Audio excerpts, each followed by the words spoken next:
Kisah ini sudah puluhan tahun yang lalu, namun tidak pernah menjadi usang karena kisah inspiratif ini menginspirasi orang-orang lain.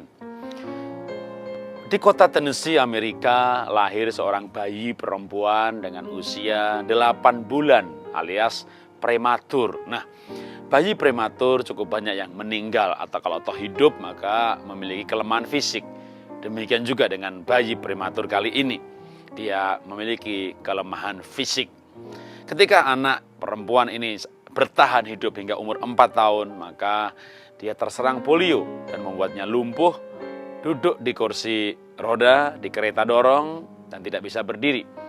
Dia dilatih dengan menggunakan krek untuk berjalan di usia 5-6 tahun dan akhirnya dia bisa bergerak dengan kreknya. Namun bayi perempuan atau anak perempuan kecil anak ini punya ibu yang luar biasa. Ibu ini selalu memberikan motivasi, memberikan kata-kata inspirasi, berkata-kata positif. Dia berkata kepada anaknya, "Nak, kamu bisa meraih apapun sepanjang itu ada dalam mimpimu. Karena mimpi itu awal dari mukjizat." Itu aja yang dikatakan oleh ibunya sampai betul-betul ini merasuki anak perempuan ini. Dan ketika dia usia 9 tahun, dia mencoba melepaskan kreknya karena sebuah impian yang orang tua sendiri kaget. Harusnya dia bukan bermimpi di bidang itu. Bahkan dokter para medis yang menangani anak ini marah.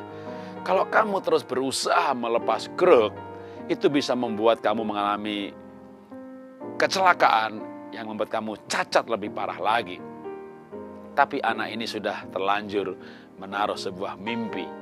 Maka dia selalu mencoba melepas kreknya. Minggu demi minggu, bulan demi bulan, bahkan tahun berganti tahun. Tidak terjadi apa-apa selain dari amarah para medis. Tapi tahun yang keempat, di usia anak perempuan ini 13 tahun, mukjizat betul-betul terjadi.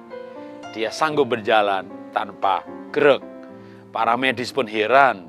Dari mana anak ini mendapat kekuatan untuk berjalan? Ketika dia mulai bisa berjalan, dia menikmati dan dia senang sekali berjalan dan meledaklah mimpinya. Dia pengen jadi pelari dan dia mencoba ikut lari dan memang selalu di urutan terakhir. Orang Jawa bilang undul bawang gitu ya. Undul bawang ya, itu istilah orang Jawa ya. Paling terakhir ya, penggembira ya. Tapi dia memang betul-betul gembira karena dia sudah 13 tahun pernah tidak bisa berjalan dan bisa berlari walaupun urutan terakhir. Yang kata orang penggembira, memang betul dia gembira dan dia terus ikut lomba lari menjadi penggembira bagi dirinya sendiri. Dia gembira di urutan terakhir. Dia terus mengikuti lomba lari dan pernah mencapai nomor 2 dari belakang. Wah, ini membuat dia semakin bergairah dengan mimpinya. Apa sih mimpinya? Menjadi pelari dunia. Nggak tanggung-tanggung, pakai krek, punya mimpi. Dia terus berlari dan tetap bergerak di urutan 1, 2, 3 dari belakang. Sampai ketika dia menjadi seorang mahasiswi, kesukaan lomba lari ini dia tidak tinggalkan. Kemauannya yang luar biasa menggelitik seorang pelatih lari yang bernama Ed Temple. Dan dia merekrut anak perempuan ini sebagai anak latihnya.